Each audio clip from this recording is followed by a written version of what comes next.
ሰላም እንዴት ናችሁ? ስልካችሁ ለተለያዩ ጉዳይ ስትጠቀሙ የስልካችሁ ፍጥነት የሚቀንስባችሁ ከሆነ ይህን ሴቲንግ በማስተካከል የስልካችሁን ፍጥነት መጨመር ትችላላችሁ።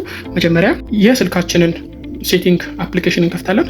ልክ እሷን ክሊክ አድርገን ወደ ታች ስክሮል ስናደርግ ልክ እስከ መጨረሻ ስክሮል እናደርጋለን።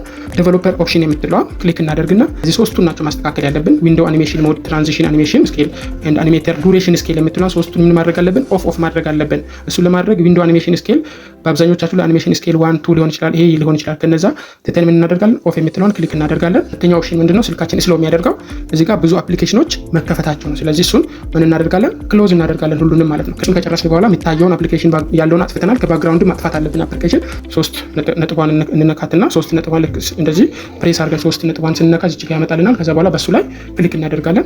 ሶስቱም የተከፈቱ አፕሊኬሽኖች እነዚህ ናቸው። በአይን አይታዩም፣ ግን ከባክግራውንድ ላይ ራን እያደረጉ እኛ ስንጠቀም ስሎ ይሆናል ማለት ነው። ለዛ ኤኒ ዲስክችን ስቶፕ አደርጋለሁ።